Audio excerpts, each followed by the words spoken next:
बोलो गुरुदेव भगवान की जय। प्यारे कृष्ण कन्हैया लाल की जय। श्रीमद् देवी भागवत महापुराण प्रथम खंड का चतुर्थ स्कंध चल रहा है और 10 अध्याय हो चुके हैं। आज एकादश 11वें अध्याय से अथ एकादशो अध्याय मंत्र विद्या की प्राप्ति के लिए शुक्राचार्य का तपस्यारत होना, देवताओं द्वारा दैत्यों पर आक्रमण, शुक्राचार्य की माता द्वारा दैत्यों की रक्षा और इंद्र तथा विष्णु को संज्ञा शून्य कर देना, विष्णु द्वारा शुक्र माता का वध। व्यास जी बोले, तत्पश्चात देवताओं के चले जाने पर शुक्राचार्य ने उन दैत्यों से कहा, हे श्रेष्ठ दानवों, पूर्व काल में ब्रह्मा जी ने मुझसे जो कहा था उसे तुम लोग सुनो। दैत्यों के वध के लिए भगवान विष्णु सदा प्रयत्नरत रहते हैं।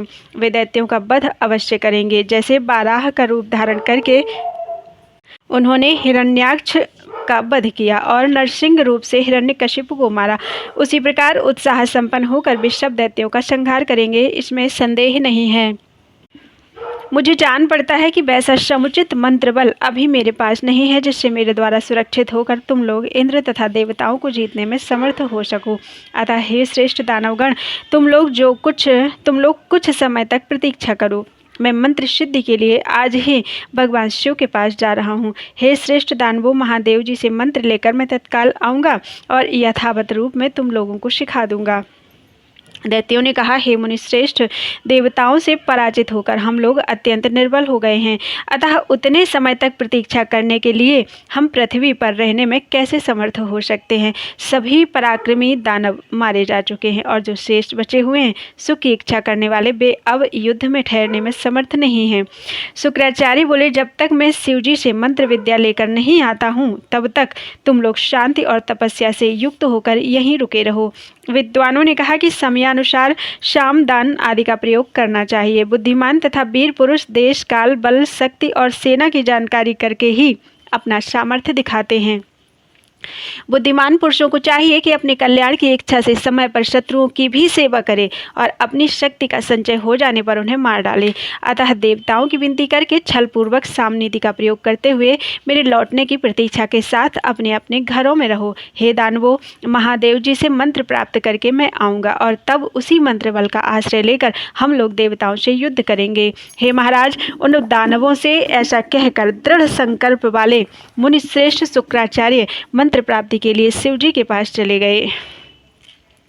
तदनंतर दैत्यों ने सत्यवादी, धैर्यवान तथा देवताओं के विश्वास पात्र प्रहलाद को देवताओं के पास भेजा। असुरों के साथ वहां जाकर राजा प्रहलाद विनय संपन्न होकर देवताओं से नम्रता युक्त वचन बोले, हे देवताओं, हम सभी लोगों ने शस्त्र रख दिए हैं और कवच का त्याग कर दिया है। अब हम बलकल धारण करके तपस्या करेंगे। प्रहलाद का वचन सुनकर देवताओं ने उसे सत्य मान लिया और इसके बाद वे निश्चिंत होकर प्रसन्नतापूर्वक वहां से लौट गए। तब दैत्यों के शस्त्र त्याग देने पर देवता युद्ध से विरत हो गए और चिंता रहित होकर अपने अपने घर जाकर स्वस्थ चित्त होकर क्रीड़ा विलास में संलग्न हो गए। उस समय दैत्यगण पाखंड का सहारा लेकर तपस्वी के रूप में तपस्यारत होकर शुक्राचार्य के आगमन की प्रतीक्षा करते हुए कश्यप मुनि के आश्रम में रहने लगे। उधर मुनि शुक्राचार्य ने कैलाश पर्वत पर पहुंचकर शंकर जी को प्रणाम किया। भगवान शिव के पूछने पर कि आपका क्या कार्य है, उन्होंने कहा, हे देव, मैं देवताओं की पराजय और असुरों की विजय के लिए उन मंत्रों को चाहता हूँ जो बृहस्पति के भी पास ना हों। व्यास जी बोले, उनका वचन सुनकर सर्वज्ञ और कल्याणकारी भगवान शिव मन में सोचने लगे कि अब मुझे क्या करना चाहिए। ये दैत्य गुरु शुक्राचार्य देवताओं के प्रति द्रोह बुद्धि से युक्त होकर उन दैत्यों की विजय के लिए मंत्र हेतु इस समय यहाँ आए हैं, अतः मुझे देवताओं की रक्षा करनी चाहिए। ऐसा सोचकर शिव जी ने उन्हें यह अत्यंत कठोर और दुष्कर व्रत करने को कहा। पूरे 1000 वर्षों तक यदि आप सिर नीचे करके कड़धूम अर्थात भूसी के धुएं का पान करेंगे तभी आपका कल्याण होगा और आप मंत्र प्राप्त कर सकेंगे। शिव जी के ऐसा कहने पर उन्होंने महेश्वर को प्रणाम करके यह वचन कहा, बहुत अच्छा। हे देव, हे सुरेश्वर, आपने मुझे जो आदेश दिया है मैं उस व्रत का पालन करूंगा। व्यास जी बोले, शिव जी से ऐसा कहकर मंत्र प्राप्ति के लिए दृढ़ संकल्प शुक्राचार्य जी शांत होकर धुएं का सेवन करते हुए कठोर व्रत करने लगे। उस समय तब उस समय शुक्राचार्य को व्रत में संलग्न तथा दैत्यों को तपस्वी बनकर पाखंड में निरत देखकर देवता लोग आपस में मंत्रणा करने लगे। हे राजन, भली भांति विचार करके सभी देवता संग्राम के लिए उद्यत हो गए और शास्त्रास्त्र धारण करके वहां पहुंच गए जहां वे बड़े बड़े दानव विद्यमान थे। तदनंतर दैत्यगण उन आए हुए देवताओं को आयुधों से सज्जित और कवच धारण किए तथा अपने को उनसे सब ओर से घिरा देखकर भय से व्याकुल हो उठे। वे भयातुर दानव तुरंत उठकर खड़े हो गए और युद्ध के लिए उद्यत बलाभिमानी देवताओं से सारगर्भित वचन कहने लगे। हमने शस्त्र रख दिए हैं, हम भयभीत हैं और हमारे आचार्य इस समय व्रत में संलग्न हैं। हे देवताओं, पहले अभयदान देकर भी आप लोग हमें मारने की इच्छा से आ गए हैं। देवगण, आप लोगों का सत्य और श्रुति सम्मत वह धर्म कहाँ चला गया है जो शस्त्र रख चुके हैं भयभीत हों और शरणागत हो गए हों, उन्हें नहीं मारना चाहिए। देवता बोले, आप लोगों ने छल से शुक्राचार्य को मंत्र प्राप्त करने के लिए भेजा है।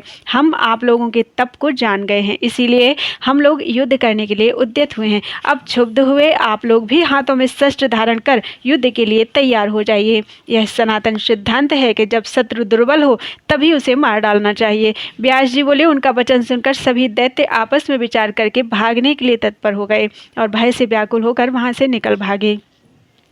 वे भयभीत दैत्य शुक्राचार्य की माता की शरण में गए। उन दैत्यों को बहुत संतप्त देखकर उन्होंने अभय प्रदान कर दिया। शुक्राचार्य की माता ने कहा, हे दानवगण, डरो मत, डरो मत, तुम लोग भय छोड़ दो। मेरे पास रहने वालों को भय हो ही नहीं सकता। यह वचन सुनकर दैत्यों की व्यथा दूर हो गई। अब वे शस्त्र अस्त्र त्याग कर पूर्ण रूप से निश्चिंत होकर वहीं पर उनके उत्तम आश्रम में रहने लगे। तब दैत्यों को पलायित देखकर वे देवता उनके पैरों के चिन्हों के पीछे पीछे जाते हुए उनके बलाबल का बिना विचार किए हठात उनके पास पहुंच गए।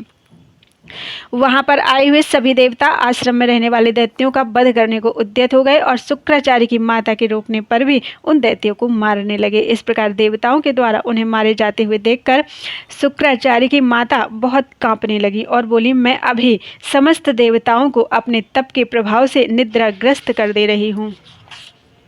ऐसा कहकर उन्होंने निद्रा को प्रेरित किया। उस निद्रा ने देवताओं के पास जाकर उन पर अपना प्रभाव डाल दिया, जिससे इंद्र सहित सभी देवता निद्रा के वशीभूत हो गए और गूंगे की भांति पड़े रहे। इंद्र को निद्रा के द्वारा नियंत्रित तथा दीन देखकर भगवान विष्णु ने कहा, हे देवश्रेष्ठ, तुम मुझ में प्रविष्ट हो जाओ, तुम्हारा कल्याण हो, मैं तुम्हें अन्यत्र पहुंचाता हूँ। विष्णु के इस प्रकार कहने पर इंद्र उनमें प्रवेश कर गए और उन श्रीहरि से रक्षित होकर वे निर्भय तथा निद्रा रहित हो गए।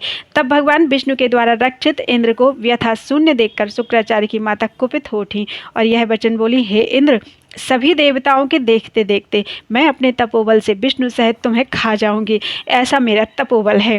व्यास जी बोले, ऐसा कहकर उन्होंने अपनी योग विद्या के द्वारा इंद्र तथा विष्णु को आक्रांत कर दिया और वे दोनों महात्मा स्तब्ध हो गए।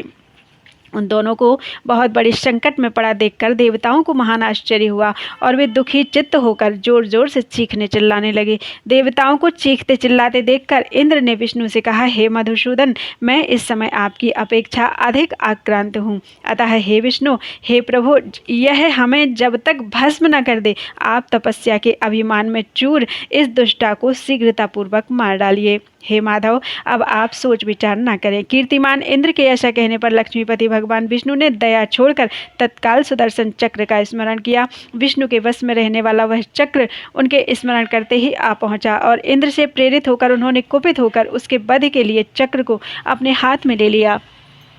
उस चक्र को हाथ में लेकर भगवान विष्णु ने बड़े वेग से उसका सिर काट दिया। तब उसे मृत देखकर इंद्र हर्षित हो उठे। सभी देवता भी अत्यंत संतुष्ट होकर विष्णु की जय जयकार करने लगे।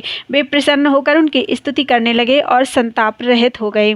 स्त्री वध से होने वाले पाप तथा भृगु मुनि के भीषण शाप की शंका करते हुए वे भगवान विष्णु तथा इंद्र उसी समय से दुखी चित्त रहने लगे।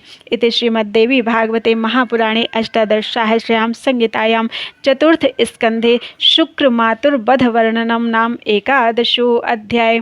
बोल वृंदावन बिहारी लाल की जय।